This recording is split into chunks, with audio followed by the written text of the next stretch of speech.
കൂട്ടുകാരെ നമസ്കാരം, രാകേഷാണ്. നിങ്ങൾ ഈ വീഡിയോ സ്കിപ്പ് ചെയ്യല്ലേ, നിങ്ങൾക്ക് ഇതൊരിക്കലും ഒരു നഷ്ടമാവില്ല. ഇന്ന് ഞാൻ ഫ്രാൻസിൽ നിന്നും ജർമ്മനിയിലേക്ക് ലോഡുമായിട്ട് പോയിരുന്നു കേട്ടോ. കുറച്ചായപ്പോഴേ ഫ്രണ്ടിലൊരു സിഗ്നലിൽ വണ്ടിയെല്ലാം നിർത്തിയിട്ടിരിക്കുന്നു. അപ്പോൾ ഞാനും അവിടെ കൊണ്ട് വണ്ടി നിർത്തി നോക്കിയപ്പോൾ അതൊരു പാലമാണ് കേട്ടോ.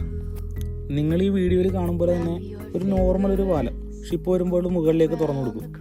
ആ സമയത്ത് അവിടെ നിന്നൊരു ഷിപ്പ് വരുന്നുണ്ടായിരുന്നു കേട്ടോ. അപ്പോൾ ഇതിന് മുന്നേ ഒത്തിരി പാലങ്ങൾ അതുപോലെ കണ്ടിട്ടുണ്ടേ. പക്ഷേ ഈ പാലത്തിൻ്റെ പ്രത്യേകത അതല്ല. ഈ പാലത്തിൻ്റെ പ്രത്യേകത കാണണമെന്നുണ്ടെങ്കിൽ ഈ വീഡിയോ ഒന്ന് കാണും. അതിന് ശേഷം കൃത്യമായിട്ട് ആ പാലത്തിൻ്റെ പ്രത്യേകത നമുക്ക് മനസ്സിലാവും. ശരിക്കും ഇതാണ് ആ പാലം. പക്ഷേ ഈ പാലം ഓപ്പൺ ആക്കുന്നത് മുകളിലേക്കല്ല. ഈ പാലം ഫുള്ള് സൈഡിലേക്ക് ഇങ്ങനെ റൊട്ടേറ്റ് ചെയ്താണ് ഓപ്പൺ ആക്കുന്നത്. ഇതിന് മുന്നേ ഒത്തിരി പാലങ്ങൾ കണ്ടിട്ടുണ്ട് മുകളിലേക്ക് ഇങ്ങനെ ഓപ്പൺ ആക്കി കൊടുക്കുന്നത്. പക്ഷേ ഈ ഒരു പാലം ഞാൻ ആദ്യമായിട്ടാണ് കാണുന്നത്. പിന്നെ ഇതിന് ശേഷമുള്ള വീഡിയോയിൽ നിങ്ങൾ ശ്രദ്ധിച്ച് നോക്കിയോ, ഈ പാലം വന്ന് കൃത്യമായിട്ട് ക്ലോസ് ആകുന്നത് വ്യക്തമായിട്ട് നമുക്ക് മനസ്സിലാകും കേട്ടോ. ഇതിന് മുന്നേ ഇങ്ങനെ ഒരു പാലം കാണാത്തതുകൊണ്ട് ഇത് കണ്ടപ്പോൾ ഒരു കൗതുകം തോന്നി. പിന്നെ ഇത് നിങ്ങളിലേക്കും കൂടെ എത്തിക്കണമെന്നുള്ളൊരു ആകാംക്ഷയും കൂടെ തോന്നി. അങ്ങനെയാണ് ഈ വീഡിയോ ചെയ്തത് കേട്ടോ. അപ്പോൾ ഇത് ഇഷ്ടമായെങ്കിൽ മറ്റുള്ളവരിലേക്കും കൂടി എത്താൻ വേണ്ടി ഒന്ന് ഷെയർ ചെയ്ത് കൊടുത്തേക്കുക.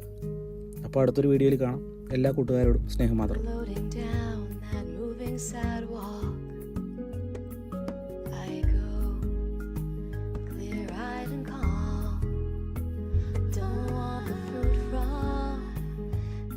Still alive.